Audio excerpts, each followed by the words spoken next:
Hello, everyone, and welcome to PowerTalk, where we dive into stories behind the people that shape our culture. I'm your host, Tom Power, and today we have a very special guest, someone who has helped define the sound of Newfoundland and Labrador's traditional music scene. Please join me in welcoming singer, songwriter, and founding member of legendary duo Simani, Mr. Bud Davidge. Welcome, Bud. Hello, Tom. Nice being with you. Glad to have you here. Thank Bud, you. it's an honor to have you here. For many Newfoundlanders, your music with Simani has been the soundtrack of their lives. Before we get into the stories, could you tell our audience, a little bit about how you and your late partner Sim Savory first came together to form Simini? Yeah, sure.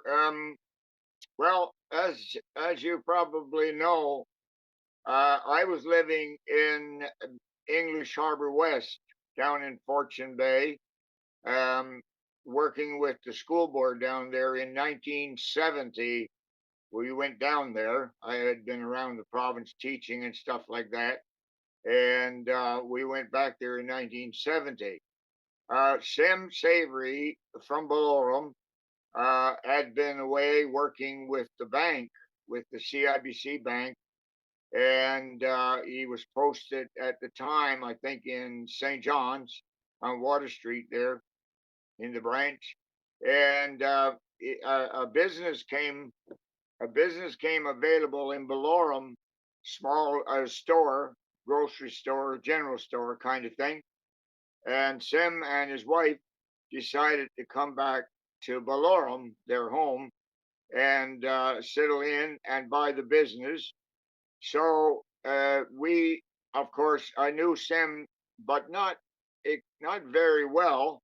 I met him a few times growing up down in the Bay, and when Sim came back to Ballorem, of course, it wasn't very long when we had a chance to get together and have a chat and have a drink and all that sort of stuff, and share a bit of music because he was very much enjoyed and played music very, very well.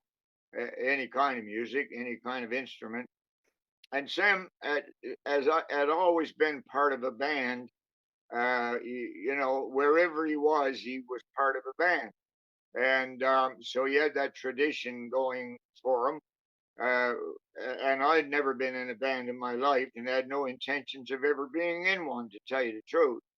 But anyway, we in 1977, I think Sim may have come back home in 75 or around about there. I think in 1977, after we had done a little bit of around the kitchen table, that kind of thing, a guy in Ballorem set up a bar, a pub in an old lodge that was there. The Fisherman's Lodge had gone out of business, and this guy down there bought the building and made a club out of it, made a nightclub sort of thing out of it, pub or whatever you want to call it.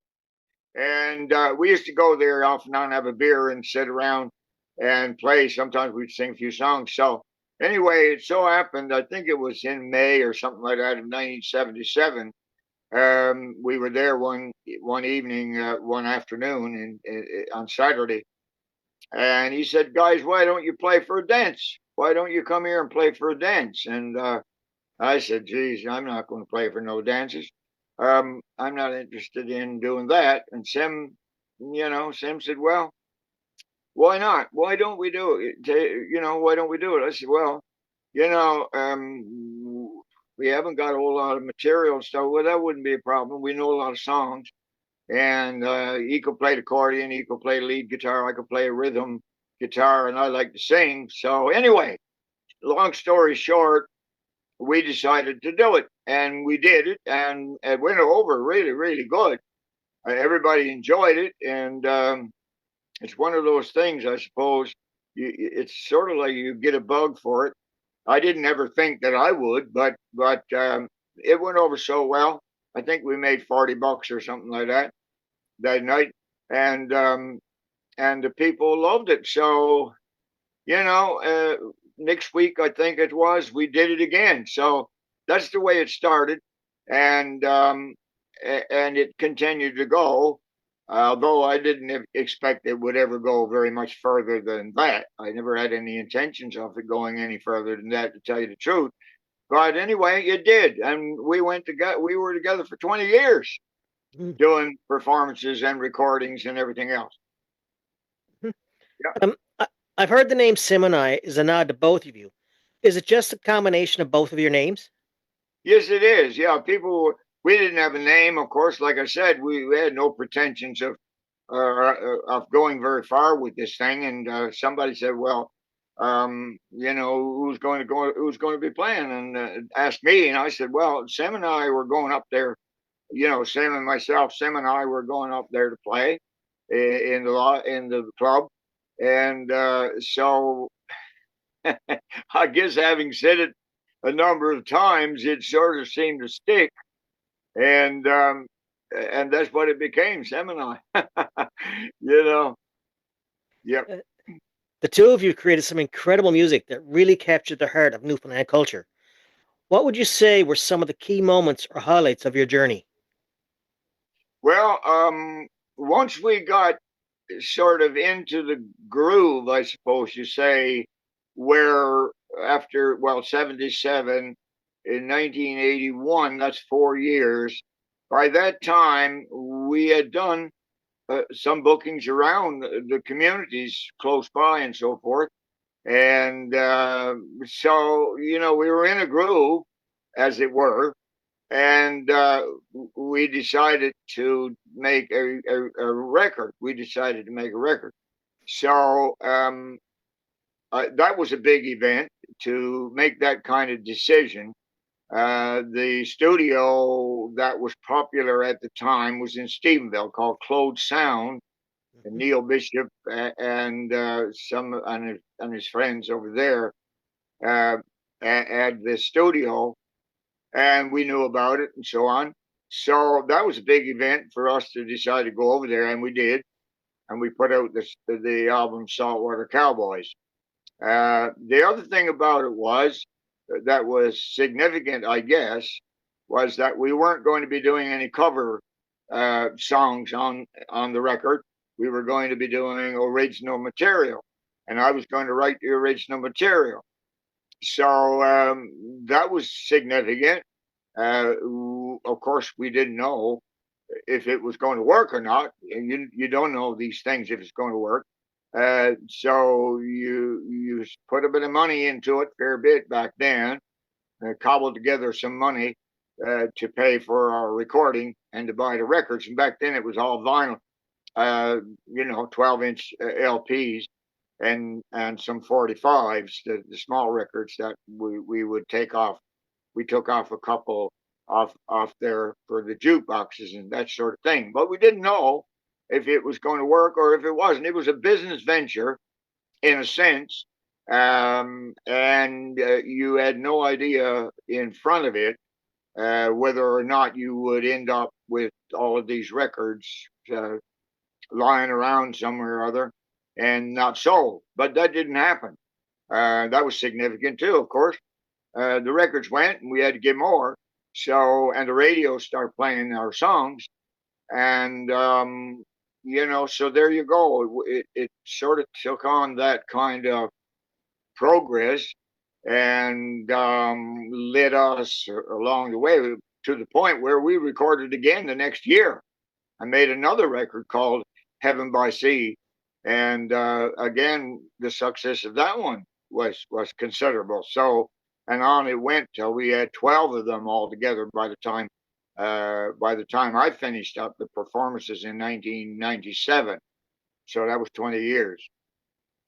Yeah. Um, One of your most iconic songs associated with you and Sim and I is the Mummer song. Could you tell us about the inspiration behind that track? Well, again, that was 1983. When we started discussing doing a Christmas album because Well, the big boys in the business, and we were only little boys in the business, but they would do a seasonal record, and usually it was a Christmas record. We knew that. We had copies of other people's records and stuff in Christmas time. So we decided to do one again. But again, following our idea that we would only do original material, and I would write the songs, and we would record them somewhere. In that case, at that stage, we recorded the Mummer song on a single in Claude Sound. And Labor Day 1983, went over there for a weekend because you must understand, Sim had the business going in Belorum. I was working 9 to 5 and longer with the school board because a lot of meetings took up time and all that sort of thing and travel. So we had weekends, and if there was holidays or thing, we had that. But we didn't have much else in terms of time to do things because we were preoccupied with other stuff. So anyway, we did the single over in Claude Sound, and we had I had some other songs written, enough songs to do a full album, but we didn't do it at the time.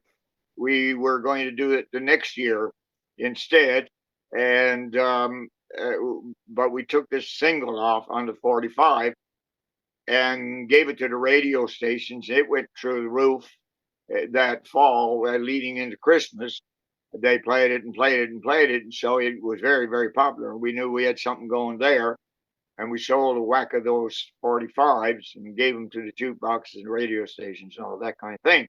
So that led us in then to next year. But by that time, Sim had gathered up quite a bit of equipment for recording, and in his house and in his back room of his shop store, and then he got another building. It was an old mobile trailer kind of thing. That was a a school. One of the school, our school board had these uh, temporary classrooms that were mobile homes, and they were selling. We were selling. The board was selling them off because we built a new school. And so he bought one of those, got one of those, and put together his studio in Belorum, right next to his house. So he set up all the gear, and by that time he was knew enough about it, and with help from some other fellows, some musicians from Claude Sound, as a matter of fact, and they helped. And we did the rest of that record, which would have been the first record uh, recorded in Sim Studio. That's what he called it, Sim Studio in Belorum. So we did the single, The Mummers, over in Stephenville, but we did the rest of the songs that was on the record in Sim Studio in Belorum. And that started the trend too, talking about significant trends, because that studio went on for 25 years and did massive amount of recording for other artists around the province and outside the province, matter of fact. And we did all of our rest of our albums right there in Belorum. Yeah. Um, And you mentioned about the Mummer song. Well, as I say, it took off, really took off, and we knew that it was pretty significant, and so it's been, from that time on. It's now 41 years since that song came out, and it keeps playing all the time on the radio, and it keeps playing. People keep playing it in the bars and in the clubs and all that sort of thing. So everybody knows it, and I'm still doing a bit of performing now. Have been for a while after I got back into it. And I sing it all the time. Every show we do, we sing the Mummer song. Even in summertime, we sing. So people want to hear it, so we keep singing it. Yeah. yeah, its impact is undeniable. It's become a Christmas staple and a cultural anthem. Another powerful track is "The Loss of the Marion." Can you share the story behind that ballad? Yes. In 1982, when we did the Heaven by Sea record, that the idea for the title there it was there. There was a celebration of 500 years since Sir Humphrey Gilbert had taken possession of Newfoundland for the Queen of England at the time, and we became England's uh, oldest colony, and as a result of that. So the song "Heaven by Sea" is a reflection on Sir Humphrey Gilbert coming over here and claiming Newfoundland as England's colony, British colony, and that was he arrived in Newfoundland in August with his ships, and on his way home, on his way back to Plymouth, the ship founder that he was on, and he got lost. But the report was, and the history books would repeat this over and over, that before he went down with the ship, he said, "We are as near to heaven by sea as we are by land." So we titled the song "Heaven by Sea," and so forth. Then on the record too, I had this story in my mind from way back, because my about the schooner from St. Jack's, who on her way fishing on the Grand Banks used to go. Of course, all the schooners down there, the fishing schooners, would go into some pier on their way out and on their way back to get supplies and so forth, and rum and that sort of thing as well. You know. But anyway, there was a story that the skipper of this little schooner, her name was the Marion, and she was out of St. Jack's, owned by the Burkes in St. Jack's. Burkes at a firm there, a fishing firm, and so forth. So they got into a racket between the two skippers, and the skipper of the French beam trawler, she was called. These were the first coming of the draggers, as I understand it, and they were from over in Normandy or over in France, the Metropolitan Fleet, they referred to them as, because we were all great friends, or of that part of the coast was great friends with the people from St. Pierre. So it wasn't somebody from St. Pierre, it was somebody, they were French. He was French, but he wasn't from St. Pierre. And anyway, they got in this racket, and they got into racket before the incident occurred. And but the next time they were back in St. Pierre, as soon as they left the port to go out on the banks, this French skipper chased them out, as the story goes. And as far as anybody could understand, because there was no real record as to exactly how it happened, but they never came back anymore on the Marion. There was 19 crewmen on board. They all got lost and never returned home. And the story was that the French captain scuttled the schooner and never took any survivors. Now, I knew the story long before that, because growing up in my little hometown down in Fortune Bay, down in Bay de Nord, that was resettled in 1968, my grandmother used to tell the story, and because her brother was on the schooner, and Miles, his last name was Miles, and Morgan Miles, his name was. And he got on board the schooner and went out, and of course he was lost. So I heard the story many times, what happened and so forth. So I said, in writing the songs for the record, I said, well, there's a story there that has never been told. So I think I'll write a song about that, or I'll give my best to write a song about it, and gathered up as much information as I could from some of the older folks that were around and so forth, and got as much information as I could. I wrote the song "The Loss of the Marion." So that was another one of the songs that was on the record.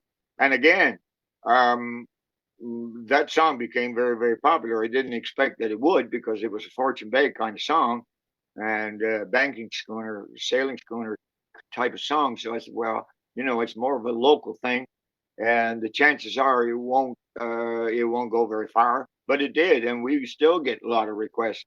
Or I still get a lot of requests to sing that song when we're out doing some performances around. So that's the story behind the loss of the Marion.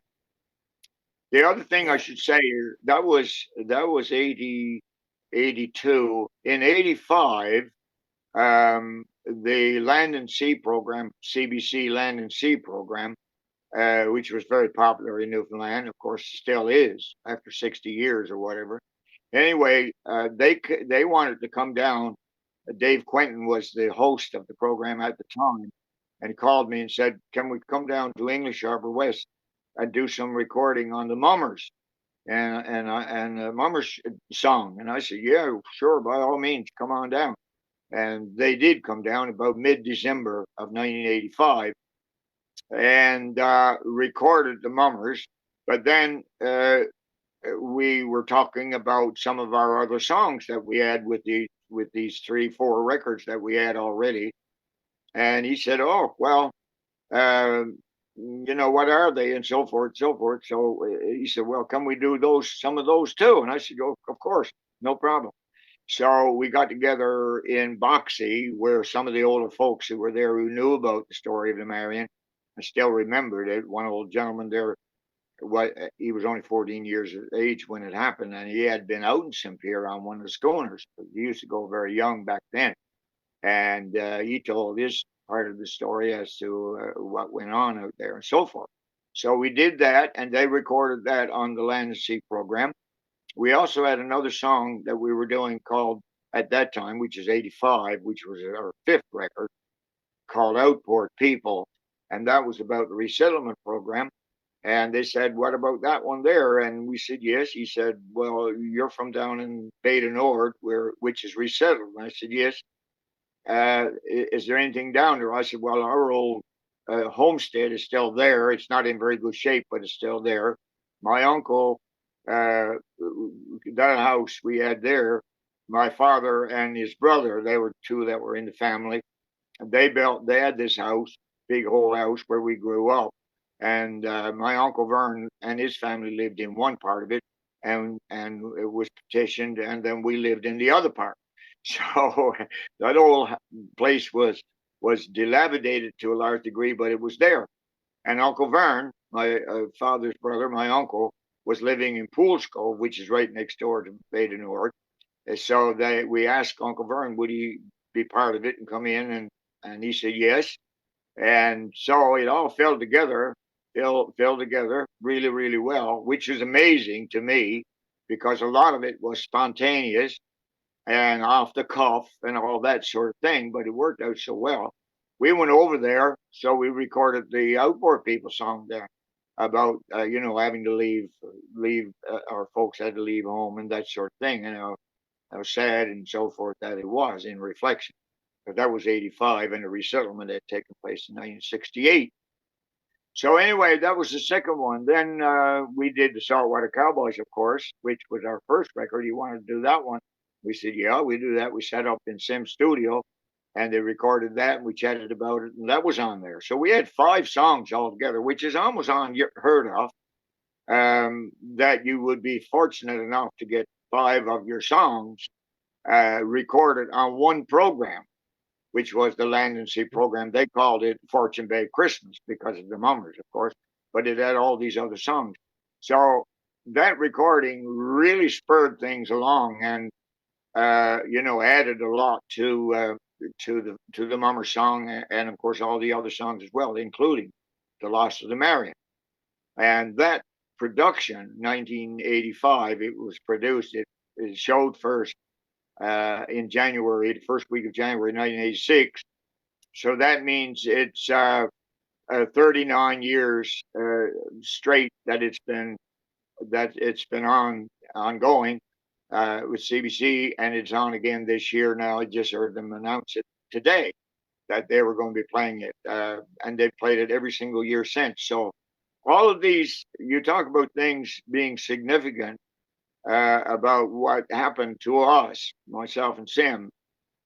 These points of interest, or whatever you want to call them, they came along without much ado from our perspective. We didn't do much about it; they just came along, and all of these events happened, and of course, it only enhanced the popularity of the songs and that sort of thing in the video with CBC. So we were tremendously fortunate that these things happened as they did. and they continue to happen, and they're still happening now, which is, 30, 40, 43 years or 41 years or whatever it is, since well, 77 is 47 years, I suppose, altogether. So there you go. These are the way things sometimes happen, and they, as people say, they take on a sort of a life of their own. Yeah, Yep. exactly. Um, yeah, the loss of the Marion is such a poignant reminder of the maritime legacy in Newfoundland. Uh, Now, music and friends. That's another song that resonates deeply with the people in the province. What makes that piece special to you? Yeah. Well, there you are again. Um, in 1986, that was our sixth record, I suppose, Music and Friends. And we decided, let's do a record where we invite our friends who are musicians and singers and players and all that sort of thing. Let's invite them to come in studio and let's do a record, with our friends. And we did that. We set that up for to do it, and then we had to make up our minds what we were going to call the record, and giving some thought to a song that might be a song that would be the title of the record. And I recall it very, very clearly. I think we were on our way up the road, up the big long Beta Spear Road. Of course, we were down there 2 hours or more from the Trans Canada. So we were on the way up on a weekend and thinking about this, what title was going to be on the record. So I said, well, maybe maybe if we just simply called it Music and Friends, because that's what it is. It's simply that. It's all of our music and it's with all of our friends. So so started to think about that, put together some words and lyrics and verses and so forth, and made this song. And so that became the song. Now, it wasn't intended to be the lead song or anything like that, and we didn't expect it to be much other than the title for a record. But that's not the case. It didn't happen that way. It became very popular, and it's more popular now than it was then. And that's '86. That's quite a long time ago. And everywhere we go, or everywhere, we started playing it when we were in the band. Me and Sim, we had our band with Simani. We would play it all the time. And then afterwards, Sim, when he had other bands, he would play it after I gave up the performing. And then when I went back at it again, of course, they want me to do it again. So I kept doing it. And everywhere you go, people are singing it and using it for various events and everything like that. It's got used a lot. You see it a lot around, that Music and Friends for this, Music and Friends for that. And people usually always know we will conclude a night. If we do a show now, we conclude the night with Music and Friends. People all join hands and dance and sing along with the song. So it's more popular now than and it seems like it's growing in popularity all the time. Hmm. Yep. Um, yeah, I can. The sense of community and the shared experience is very palpable in your music. Uh, like you said, people sing the songs all the time, and they're played all the time. Um, let's talk about the present. I know some of Yeah. the stuff you're doing these days, but can you tell our audience what you're up to these days, and if there's any new projects in the in the pipeline for you?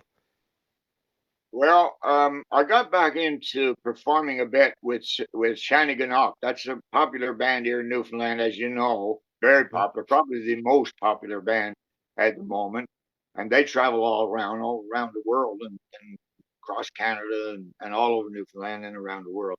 So they're very, very popular. But Chris Andrews, the lead man there, asked me one time they were doing a fundraiser for somebody who had run into trouble. And Newfoundland is very well known for that. Musicians, Yes. anybody wants any help, they call on the musicians, and we all gather and do something for them, raise some money for them. So we keep doing it. I'm doing it all the time. I probably spend more time now doing the charity work and raising funds for other people than I do anything else. But anyway, whenever Chris calls me and says, we're going such and such, we're going to do such and such, wherever, um, around Newfoundland or outside of Newfoundland, he'll say, "Would you like to come along?" And I say, "Well, sometimes I say, yeah, sure, I like to come along." And so I would, and he put me on stage and let me do my own songs, which is a real treat to be able to do your own material. And I meet up with people that I've met years ago in lots of cases, and make new friends all the time, which is a big part from my perspective. I really like doing that, and uh, meeting up with the people and talking to them, and they'll always relate their grandfathers or their fathers or their mothers or somebody or other who loved the music, and they grew up with it. They weren't born when the songs came out, but they know all the words and they love the music too. So all of this stuff that happens is really very satisfying, and leads you to want to do it again and again. So I'm doing that part of it. As far as doing other productions, I haven't recorded now. I think 2018 I did a Christmas record, the last Christmas CD that I did, because when I came off the road in 79, 97, I said, well, I was sort of sick, and not sick of the road, but I had enough. The wife was home by herself. I had retired from the school board and so forth in 95. I said, now I think I'm going to just think about some stuff and write some songs and do some solo recordings, which I did. I did some down with Sim, because he still had studio. And I put out five, I think it's five, probably six albums of my own solo recordings, and wrote the songs for those as well. Now, the last one I did was a Christmas one in 2018, and I've been writing some stuff since then, and got some, as they say, in the can, ready to be recorded, but I haven't got around to doing it. I'm not as prolific now as I used to be, up in age and all as it is, I suppose. But anyway, I think this winter I would probably take a look at what I have there and maybe put out another CD this winter. That's what I'm thinking. I'm expecting that I might do that project. And the other project that I was hoping to do, which I should have had done by now, we did one songbook back some years back with 10 songs of ours on in there. That's still going pretty well. Uh, I want to put together a book with all of my lyrics in there, which would be about 180 or so songs, thereabouts, I would say, with some other stuff in there, to make a book to have available to when I'm no longer around, so people want to see what the songs are, use the song, sing the song, play the song. Then that would be there. It needs to be done, an anthology or whatever you want to call it. And so that's another project. So I got two projects that I'm hoping to get started this year, in this winter, and we'll see how that goes for sure. Yeah. Well, that's exciting. Are you planning any live performances or special appearances that fans can look forward to this year? Well, in December, I'm with another little group around town here called they call themselves Hamilton Sound, and the lead man there on the accordion is Mr. Paul Hamilton. He's a good friend, and all the boys in the group, there's six of us all together now, and we've done some small stuff around quite a bit. As a matter of fact, in December, shows, some charity stuff, some uh, other kinds of things. So we're finished. I think we finished up a couple of nights ago in Torbay. We did a seniors dinner down there, and we finished that one. I think that's the last show, except for some charity work. I'm doing a charity on Sunday in one of the pubs downtown, O'Reilly's pub downtown, with two of the boys from Hamilton Sound. and we will raise some money for somebody down there, um, that kind of thing. So I guess, and then Shanneygannock is going to Marystown as they've done for quite a few years. And I was with them last year. We did 2 nights down there in the hotel down there, and that Mhm. always sells out.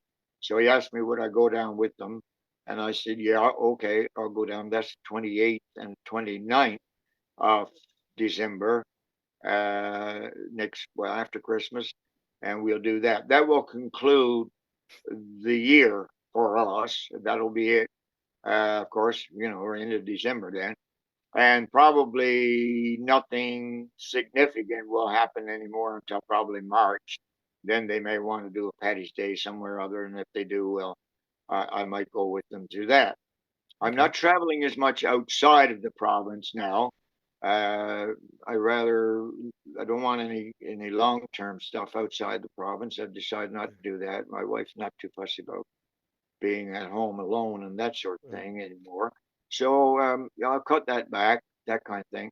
But around town or close by where I'm back in that night or whatever, I'll continue to do some of these types of shows or join in with other people who are doing the Mhm. shows and do a few songs, that kind of thing, right?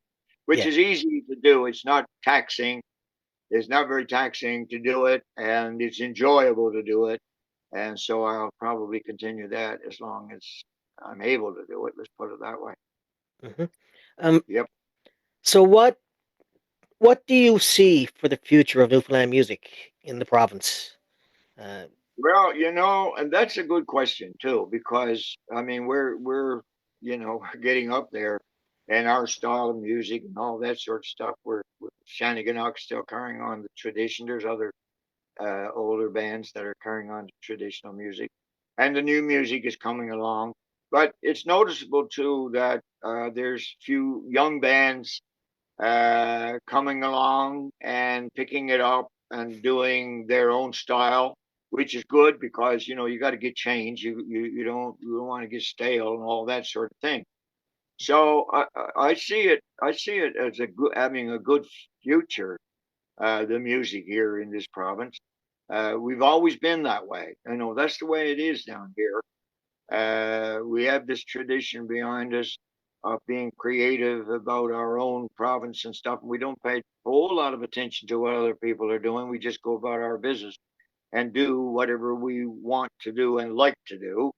And the other thing about it, and this is something that I've learned over the years, and I'm learning it every time we perform.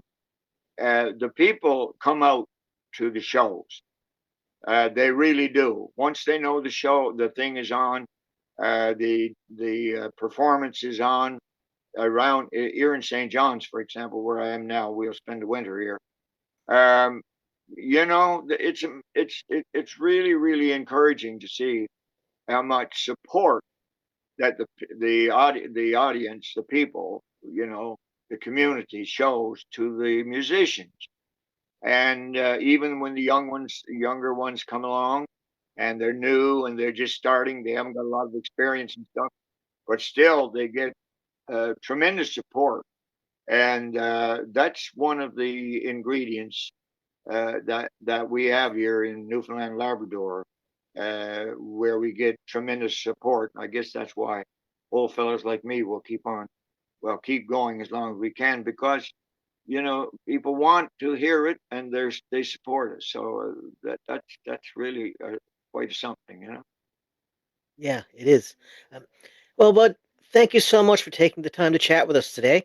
Your music has been a gift to so many people, and we appreciate the chance to learn more about the stories behind it. Thanks, Tom, for doing this. I really appreciate it. I'm sorry I was a little touch late there, but as a matter of fact, I was out doing a celebration. A friend of ours who was also loved music and played passed away. So his family said we're going to have a little get together, and we would like to have a bit of music too. And I said, "Well, Mhm. that's wonderful." So we gathered over at a little pub there outside in Mount Pearl, Okay. and in the afternoon, and we played some music for our good friend. Oh, And he's up there. He probably enjoyed every minute of it. I hope he did. probably tapping his toes. There you go. Yeah. Thanks, Tom. I really appreciate this. Today, that's it for today, folks. For this episode of Power Talk, we've been honored to speak with Bud Davidge about his journey with Simani, the songs that helped shape Newfoundland's cultural identity, and what's next on his artistic path. Don't forget to check out his music, and if you enjoyed this interview, hit the like button, subscribe, and share this video with your friends. Until next time, I'm your host, Tom Power, and this has been Power Talk.